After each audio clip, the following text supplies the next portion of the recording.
Dando continuidade para a nossa correção, exercício 4. Novamente, nós temos uma tabela semelhante ao exercício anterior.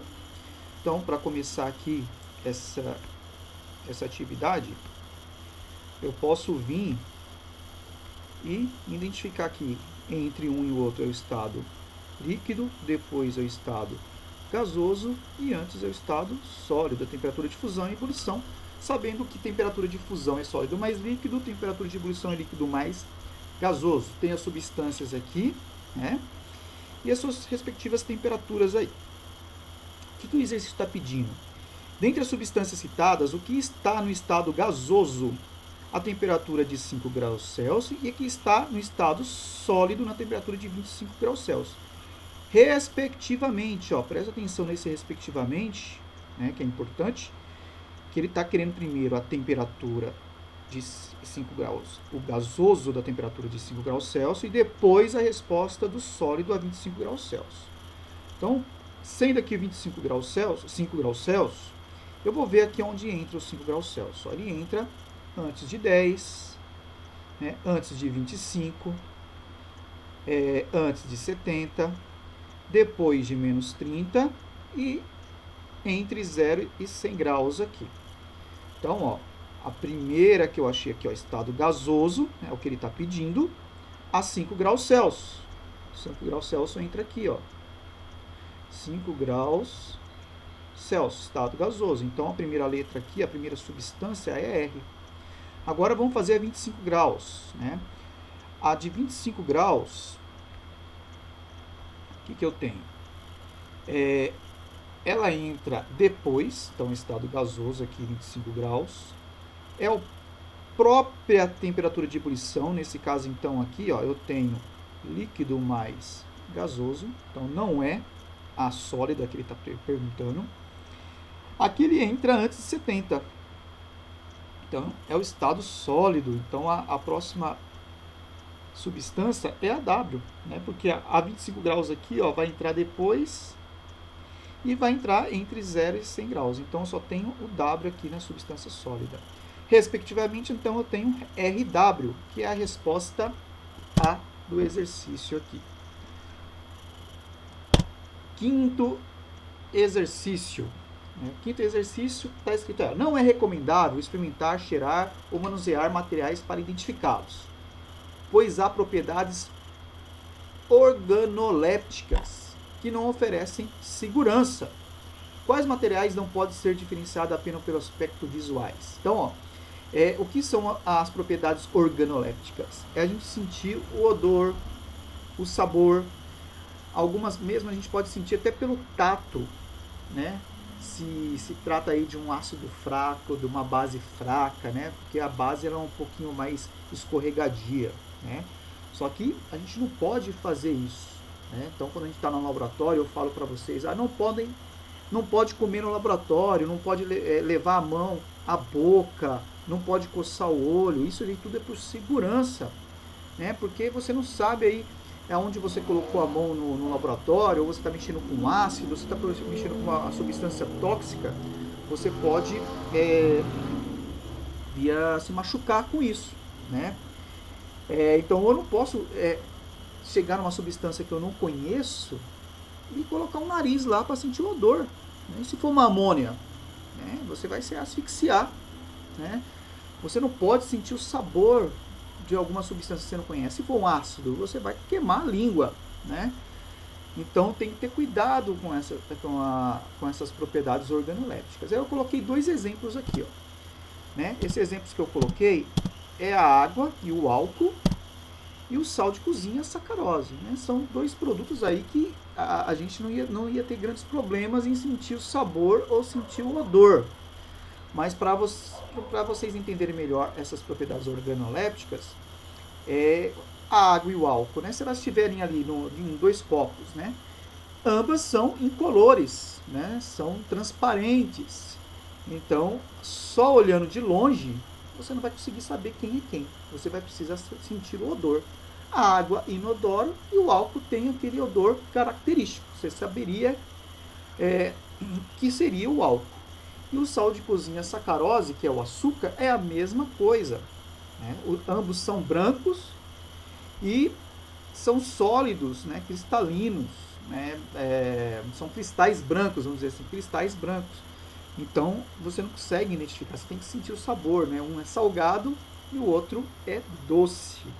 Né? Então, essas são as propriedades organolépticas. E a resposta aí aceitável, a explicação aceitável aí para a quinta questão. Vamos então para a sexta questão. Considere 2 béqueres iguais, contendo quantidades diferentes de água pura. Então, ele está falando que as quantidades são diferentes. Então, é importante a gente destacar essas informações no texto. Ó. Então, ele está falando quantidades diferentes de água pura a 25 graus. Né? Então, quer dizer que esse aquecimento vai acontecer a partir de 25 graus. Eles foram aquecidos durante 20 minutos, sob pressão de 1 atm. Uma mesma chama, olha só, eu tenho uma mesma chama. Ou seja, o que ele está querendo dizer com a mesma chama? É a mesma intensidade de calor. A temperatura da água em cada becker foi medida em função de tempo. Tá? Então ele está falando aqui no texto, ó, a temperatura foi medida em função do tempo, em ambos os beckers, ó, em função do tempo de aquecimento. E os resultados encontrados estão registrados no gráfico. Então eu tenho os dois gráficos do becker A e do becker B. Aí ele está perguntando qual o valor de temperatura de TA e TB. Justifique. Né, ó. Qual a temperatura de TA e TB e justifique. Então, ambos são águas. Né? Se a água é pura, ele está falando aqui que a água é pura, né? Quer dizer então que a temperatura da água pura, temperatura de ebulição, é 100 graus Celsius. Por quê? Que ele está querendo justificar? Que são propriedades da água, né? Propriedades físico-químicas. Então, em sala de aula, eu já falei para vocês que a gente não precisa guardar as propriedades físico-químicas de toda substância. Mas da água é importante. É importante a gente saber a temperatura de fusão, de ebulição, a densidade, calor específico, né, da água. Né? Então, ali a resposta é 100 graus Celsius. Tá? Na letra B, ele perguntou por que demorou mais tempo para que a água contida no becker B entrasse em ebulição. Então, ali a gente pode observar que esse ponto aqui é o momento que a água entrou em ebulição.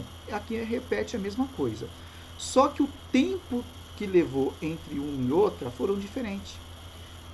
No becker A levou 10 minutos e no becker B levou 15 minutos. Lembrando que ele aqueceu durante 20 minutos. Está lá no texto, lá em cima.